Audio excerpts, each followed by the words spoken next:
Hey, and we are the Coalition, civilly disobedient media, live in Providence City Hall with newly minted but longtime council person Rachel Miller. Newly minted, that is, at City Council President. It's been astonishing change in management, if you will, here in the city of Providence, the capital city. New mayor, new city council president, a number of newish faces to the city council itself. And as a result, it's sort of just an opportunity to refresh and relook at how we handle a lot of the challenging issues that are part of a day-to-day life.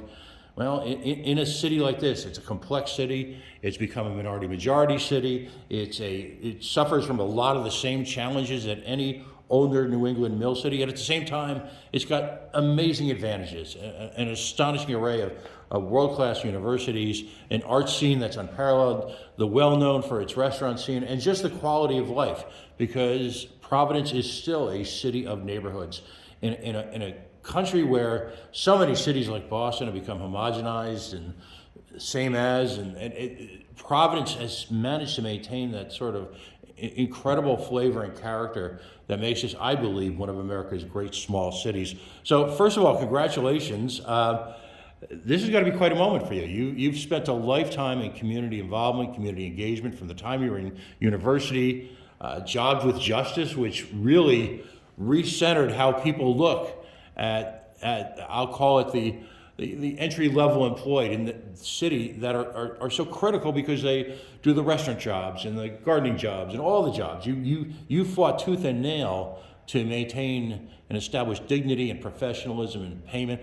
So all of this incredible mix of experience has brought you to this moment. Are you excited? Challenged? Nervous? First of all, Pat, thank you so much for that love letter to Providence in the intro. I couldn't agree more. I was like, it's a cold Monday morning, but I was a little. Well, this is, I believe, one of America's 2 or 3 great small cities. Couldn't agree more.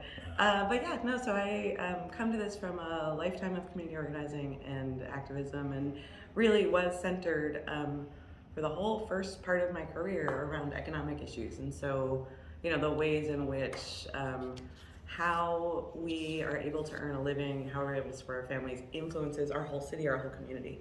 And so, yeah, no, it's remarkable to be able to lead the council. It's an incredible 7 new councilors, 8 returning members, right. Remarkable group of people. If you'll talk to just quickly, because I know you've got a lot of things on your schedule this morning, but talk to quickly. You're one of the first of a generation of community activists. I'll say much post-Vietnam War. It's a whole new generation, a whole new outlook with political action committees and the way elections are run and the emergence of all these not-for-profits. It's a very different landscape. How important was it to get that sort of street-level experience, to know who the players were, and also know how to engage them and how to affect change? For sure. I mean, I don't think I would have even ever considered running for office had I not worked shoulder to shoulder with community members in improving our quality of life, improving basic standard conditions, right? So part of it is like, oh yeah, it is definitely for anyone who kind of goes through community organizing with institutional knowledge, right? You understand who has power, where that lies, and how communities working together can build it. And so that's kind of core to how I think about all the work we do. Yeah, it's not good enough. It's important for people to make noise when there are issues, but it's not good enough to stop there, is it? You really need to actually, to affect change, engage with different groups, build coalitions, and set specific goals, right? Absolutely. I mean, you brought up Jobs with Justice. One of my favorite kind of core tenets of Jobs with Justice is this idea that together we can accomplish much more. So people who might not have anything in common, right? Coming together to work together towards a common goal is much more effective, much more powerful, and also, by the way, much healthier, right? When we're actually engaging with people that we disagree with on some stuff, but working towards common goals on others, the outcomes are much more powerful and long-lasting. Outstanding. So you inherit the mantle of the city council in this incredibly complex city. And again, it's not in some ways unlike a lot of mill towns around New England, around the country, post-industrial building. There's a flavor there, and a lot of the cities face the same challenges. And we're going to focus on one in just a minute, but you've got these moving targets. You've got a school department that is independent, if you will, of the city in some sense, yet at the same time is a major budgetary issue. You've got, in a city state like Rhode Island, you've got all these organizations that Unlike a lot of big cities where you're independent, there's this partnership that has to occur between state agencies and the General Assembly because so much of the funding for all of the cities in Rhode Island is intricately tied to the state.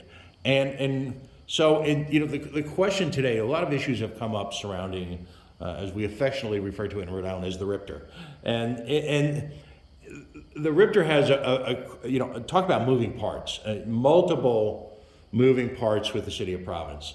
In this past year, it provided, or attempted to provide, some would say, services in terms of bus transportation for school students. RIPTER's principal hub, not so much their operations, which is in the south side of Providence, but their principal hub here, of course, is Kennedy Plaza and has been for generations.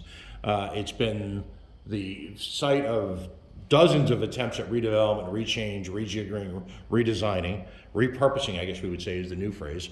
And interestingly enough, people may or may not be aware of that effectively the city leases, if you will, the operations center in KP, as we call it, to the RIPTER. So you've got that, again, complex relationship.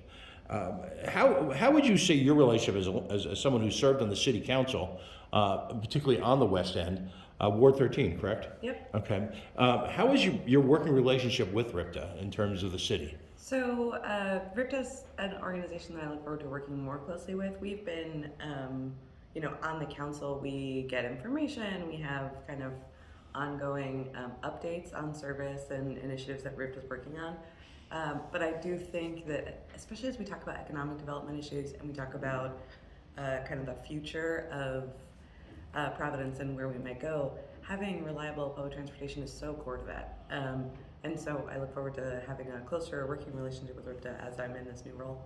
Right, and again, that's not without controversy either, because the Senate President is obviously engaged in a, if you will, war of wills and appointment with the current director. But the current director, like most CEOs, represents an organization, but clearly the operations, the issues with Providence City Schools are also part of the ongoing management team that will probably survive multiple CEOs. We're talking again specifically about Kennedy Plaza Day because a number of issues have arisen with Kennedy Plaza being the center of a variety of issues. Again, there is no doubt that, and by the way, just trivia here, I spent, when my daughters were both in college simultaneously, I spent 2.5 years, my third job was as a Lyft driver in town, and I worked nights. And so I got to see a slice of the city that a lot of folks from the suburbs don't get, particularly white folks from the suburbs don't get. I actively drove in South Providence on Allen's Avenue, Potter Street, the entire, and so what you do is you get sort of a sense of the lifeblood of the city. And do you, and I can't tell you how many times, for example, at 11 or 12 o'clock at night, I would take folks from one source of employment, often medical, to another source of employment. Sometimes women of age who were working 2 jobs in order to make a living. And again, here comes the jobs with justice issue. And I found that what was horrifying to me, and interestingly enough, a lot of those women always insisted on a crumpled up tip, all right? And I didn't want to take it because I realized that they were working an hour or 2 a day in order to get to work. Yep. I did the same in grad school a few years ago. I was driving Uber and Lyft and had some of the same experiences. Right. Yep. And so then you wonder, is RIPTA really serving the needs of the urban core and for folks with less? And what's your assessment there, generally? So this is always the question, right? Like, we want more from RIPTA. We want more hours, we want more routes, we want more traffic. And over, I would say, a period of many years, not even recent, right? Like decades, a period of decades, we've disinvested from expanding that access. And so that's something that's core. Again, the bus stops, people's lives don't. They're working second and third shift. They're needing transportation. And I've always wanted a little bit more fluidity between neighborhoods too, right? Like, I really appreciate the Kennedy bus hub, but for even on like rainy or cold days when I'm trying to navigate without a car, I spend 30 more minutes going into downtown to get back out. Right. So all that stuff is core, and I think has been problems for a long time. Additionally, because of the proximity of social services, it does bring a group of people who represent really the most challenged constituency economically that we've got in the state. We're talking about homeless, near homeless, folks who are, what's the line, in by 7, out by 7, at a variety of facilities around the city and state. And with that, it has, and for those who don't know, the state runs something called a heat map, where they'll actually trace overdoses very closely on an ongoing basis. So because of all the reasons we talked about, transportation between appointments, between social services, a number of folks who are using it, for employment, obviously, who occupy the lower rung of the ladder, it has become a center of folks who are also, quite frankly, they're using it. They're folks who are in various stages of recovery or not, they're actively using. And it's become an overdose point of pressure on the heat map. There exists a conflict right now, and that is between RIPTER and folks who spend a lot of time in that neighborhood.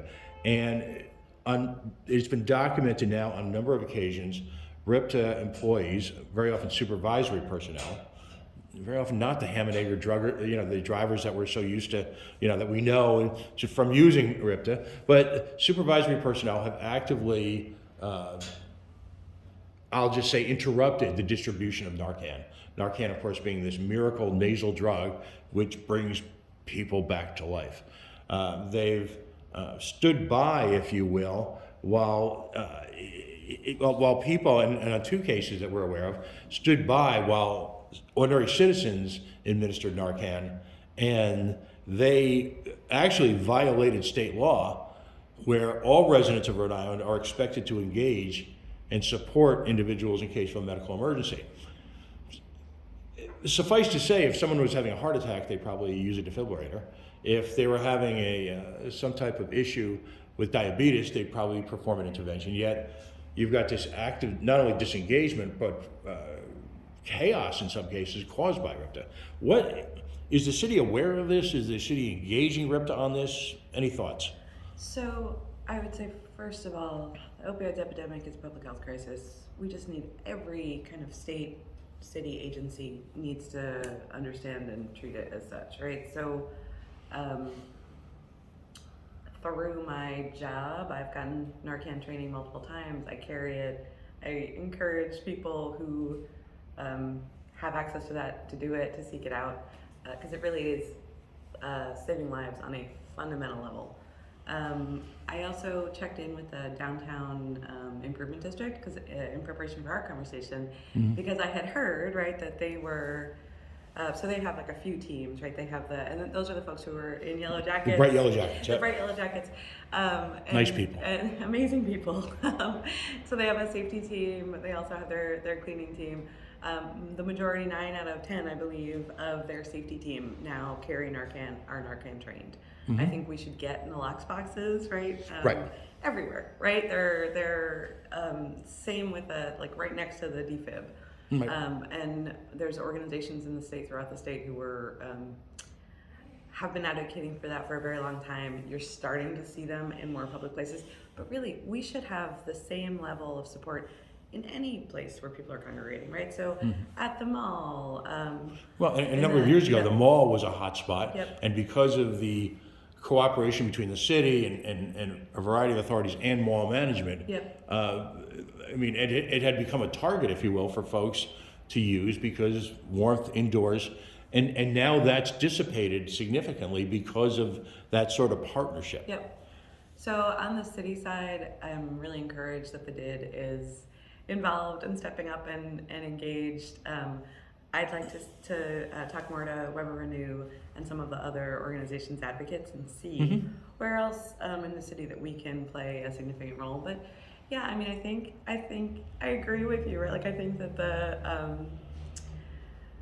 I'm not deeply embedded in like the conversation that's happening inside of RIPTER on this issue, but the idea that you just have it, you carry it, you use it, that you help reduce the stigma around the opioids epidemic by talking about it, by making Nalox box and emergency Narcan readily available. That's just common sense. That's like fundamentally the way we save lives, as we're also working other strategies in this crisis. In the city, you've got a flashpoint there at the building in Kennedy Plaza that's leased to RIPTER. There's talk about putting another substation there. In a number of advocates that I've spoken to, and no one speaks as one, it's a mosaic. And Project Weber Renew, by the way, is one of the ones that does an astonishing job in Providence now, Pawtucket, and different parts of the state as they expand. And really, when I say astonishing, I mean, we're talking about front line. You talk about the folks up in Woonsocket who are just overrun at this point with opioid issues. But would it make more sense, given now you've got a new drug on the horizon for this, and I'll mispronounce it, but it's xylazine, where part of it for long-term users is incredibly enough the active and ongoing necrosis of skin and open wounds. Does it make more sense to station EMTs and/or medical personnel in the heart of Kennedy Plaza? Because almost perversely, the opioid epidemic is so difficult at this point. People who are overdosing out, I'll call it in the wild, underpasses, in shooting galleries, wherever, very often are dying. But you've got this one central point where services, including interventions and including recovery services, could be brought to bear. So is it important to move away from the policing aspect and more of the medical aspect in Kennedy Plaza? The General Assembly last year made it possible to open harm reduction centers Right. In cities and towns. Providence does have a proposal underway. Right, over on the Cranston border, that area. Yeah, I've heard a few locations. Yeah. You might know. You might be more up to date than I am. The principle being exactly what you're saying, right? That there's a life-saving path that is supervised, that involves medical professionals. In terms of, I think it's a conversation that needs to happen in the city of Providence with our fire and police, right? The folks who have EMTs as part of their service. Right. To understand like where, when, and how, because I think, again, normalizing nalox boxes as part of a understanding the public health epidemic that's happening relative to opioids and other drugs is how we save lives. So working with the experts on the best way to implement and how to get people aware, that's something that I'm going to work towards. So you're open to, and you're going to pursue a conversation, because you're right. I guess the term stakeholder has become a little overused, but in this case, you've got EMTs, you've got police, and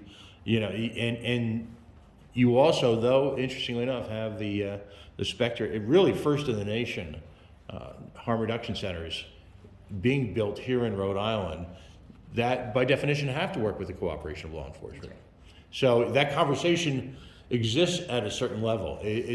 Let's close off with this, because again, I know you've got a hectic schedule, and again, we're grateful for the time. What is your vision, or do you have a vision for Kennedy Plaza, or is that something that's in evolution? Because you've got this conflict between, Burnside Park, folks who are, who are challenged by poverty and challenged by other issues, literally door to door with folks who would turn this into, if you will, a Florence or $8 lattes, and that's colliding right now. What direction would you like to see?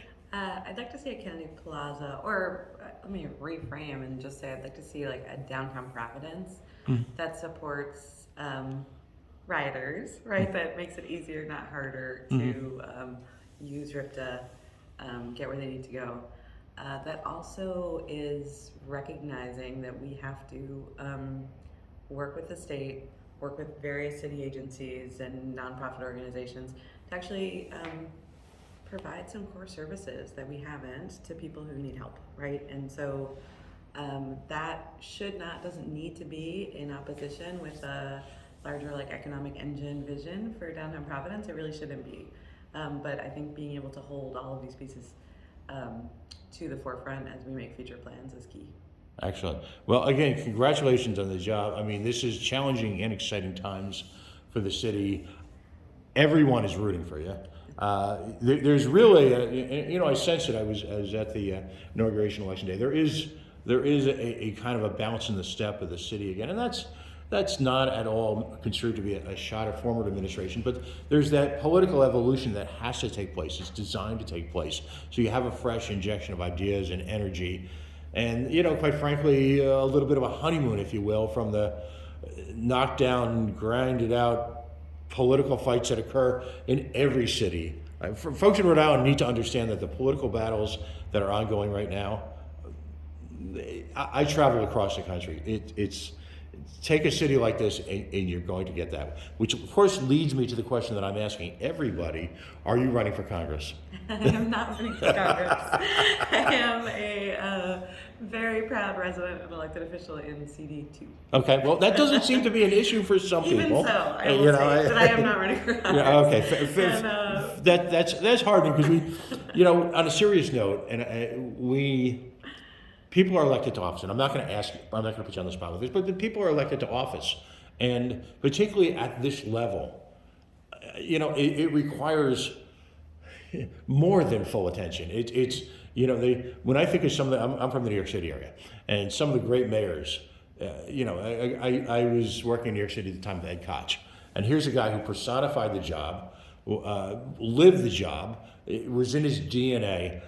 That's what Providence and actually Rhode Island needs right now. Folks like yourself and like the new mayor who are just, they get up every morning with, on fire, ready to do stuff. Yeah. So. Yeah. No, I appreciate it. I'm very proud to represent the council. Great. Well, listen, I thank you for the conversation. Look forward to doing this again in the near future. Thank you, Pat.